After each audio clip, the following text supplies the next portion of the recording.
Salut à tous, c'est Ponk de la chaîne, bienvenue sur cette vidéo qui aujourd'hui va parler d'hypnosophie et va parler d'une chose que je vois assez régulièrement en thérapie et qui est assez classique au bout du compte par rapport à certaines pratiques qu'on a l'habitude d'avoir depuis, je pense, le début des thérapies brèves et tout le mouvement de Palo Alto.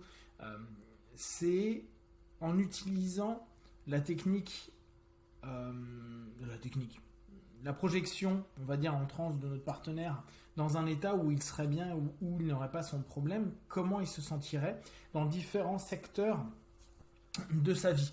D'accord ? Donc on met notre partenaire en transe, on lui propose d'être dans un état qui est positif sans les problématiques qu'il vit actuellement, et on le projette dans différentes notions sociales, émotionnelles, intellectuelles, familiales, sportives,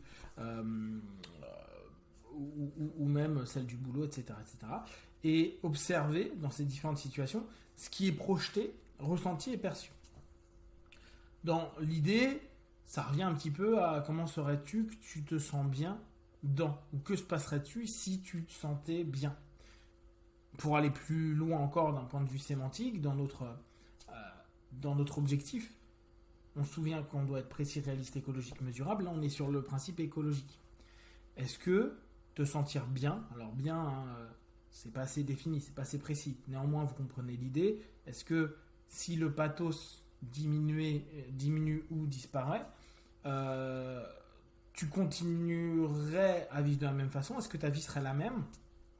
Est-ce qu'il y aura des changements? Est-ce qu'il y aura des compensations possibles? Comment tu créerais ton univers autour de ça?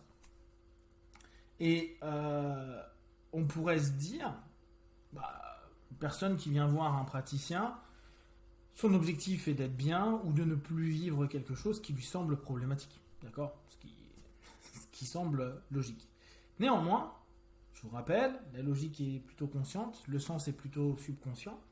Il peut y avoir beaucoup de choses que l'on fait qui peuvent sembler logiques mais qui n'ont pas de sens, et inversement, qui ont du sens mais qui ne sont pas logiques. Et ce que moi je constate assez souvent, c'est que quand je propose à quelqu'un d'observer un peu l'écologie au travers, par exemple, de cette transe un petit peu projective, on arrive, la personne arrive en l'occurrence, à des étonnements. Je reviens. Et dans cette notion-là, se dire, ah ok, je suis donc dans une démarche où je veux aller mieux. En tout cas, officiellement. Et je me retrouve à me dire, ouais, mais si je fais ça, il risque de se passer ça. En somme, mon écologie, ça va pas être gagné. Et effectivement, si je prends notion d'économie, ça va pas être une grosse économie d'énergie. On se souvient, nos cheminements de base, on est programmé pour, notre cerveau est programmé pour sexe, manger, pouvoir, prise d'informations pour le pouvoir et économie d'énergie. Donc, modifier mon écologie, et là on peut l'ouvrir en macro sur les thèmes de façon générale avec notre petite planète, ça demande beaucoup d'investissement et d'énergie. D'ailleurs, un des investissements est, à ce moment précis, de voir le thérapeute, le praticien. Donc, il y a déjà un investissement qui est présent, mais parfois on aime le chemin, parfois, voire souvent. Il nous arrive, moi en l'occurrence, quand je suis partenaire ou mes partenaires, certains me disent non mais moi ce que j'aime bien c'est rechercher, c'est la quête. Alors en tout cas, moi je propose une structure d'accompagnement qui est plutôt une quête plutôt qu'un travail que symptomatique. Donc effectivement la quête est sympa. Néanmoins, la quête pourquoi ? Alors il y en a, ils sont très clairs, c'est pour nourrir le centre mental par exemple, c'est le fun de découvrir des choses. Il y en a, c'est pour se stimuler, c'est pour s'amuser, pour se dire waouh, truc de ouf, je ressens ça, je perçois ça. Ah, en fait, je vis comme ça parce que ceci, cela. Il y en a parce qu'ils sentent qu'ils doivent le faire, ils ne savent pas trop comment. Donc il y a plein de raisons. Donc, si on reprend cette notion, beaucoup de personnes peuvent avoir une motivation initiale de se dire ok, je vais aller me faire accompagner ou j'ai envie de travailler sur moi pour me sentir mieux. Mais le sentir mieux, quand le pathos, la problématique disparaît, peut entraîner un ensemble de conséquences qui emmènent dans un malaise inconnu, en tout cas des nouvelles conditions qui vont demander une dépense d'énergie qui va être importante et qui assez souvent peut être emmerdant. Par exemple, si je vais mieux quelque part mais que je crée une compensation, je vais me reprendre la tête, mes émotions, mes sensations sur un sujet où au bout du compte, l'autre que je connaissais me prenait moins la tête. Ça arrive. Je peux aussi avoir, et ça je pense que tous les accompagnants l'ont déjà vu, des personnes qui changent tout. Alors qui changent.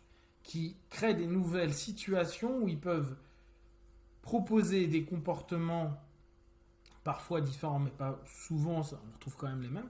Mais l'environnement change, donc le côté de l'égologie est en train de changer. Et là, grosse dépense d'énergie. Je me sépare d'eux ou je me mets avec, je m'isole ou je vis avec, je bouge quelque part, je transforme quelque chose, etc. Énergie, plein d'énergie. Et après, situation. Voilà. Même si beaucoup de personnes, et ça on peut le voir dans l'accompagnement, aiment ce processus de mouvement, questionnement, réflexion, mise en action, nouvelle perspective, pas en arrière, pas sur le côté, etc. Cool.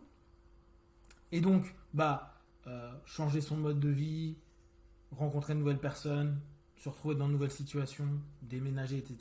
Cool. Mais après, la vie reprend un mouvement de stabilité, parce que n'oubliez pas, nous sommes des êtres d'habitude. Même s'il y en a plein qui me disent « Ah, mais moi jamais, je suis pas un être d'habitude, je déteste m'ennuyer. »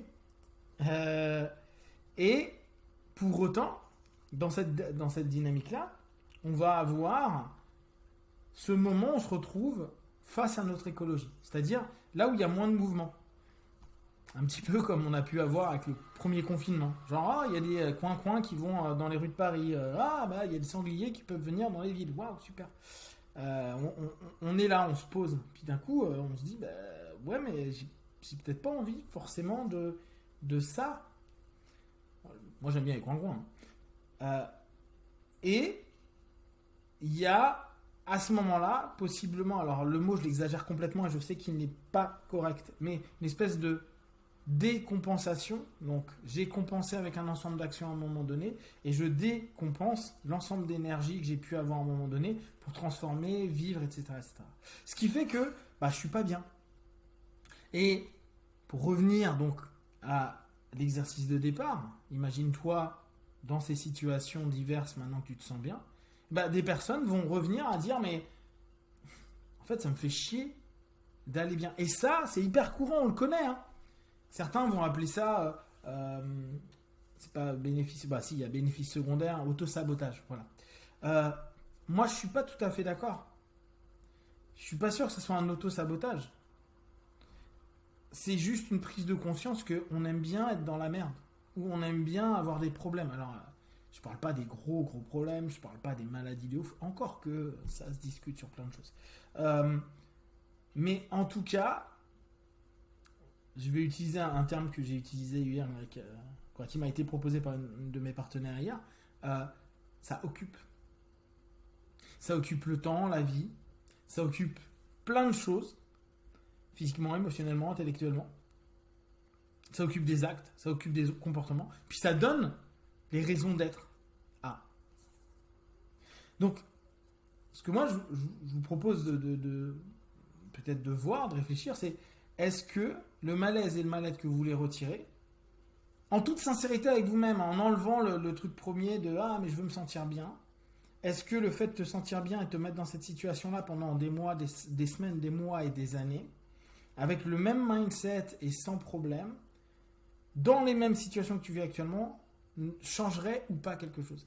Et ça change plus de choses qu'on ne le pense. Et vu que, je reprends ce que je vous ai dit il y a quelques minutes, nous sommes des êtres de patterns, donc de schémas répétitifs, d'habitude, il y a de fortes chances qu'on soit on recrée un même schéma, c'est un schéma qui est similaire, soit qu'on préfère en réalité rester avec un pathos, un pattern qui peut nous déranger et qu'on apprend de mieux en mieux à maîtriser. Si vous avez des questions et des remarques partagées sur Facebook, YouTube, je répondrai le plus rapidement possible. Et comme d'habitude, de tout ce que je propose, ne prenez que ce qui est bon juste pour vous. Testez, observez, analysez et concluez. Be one. Ciao.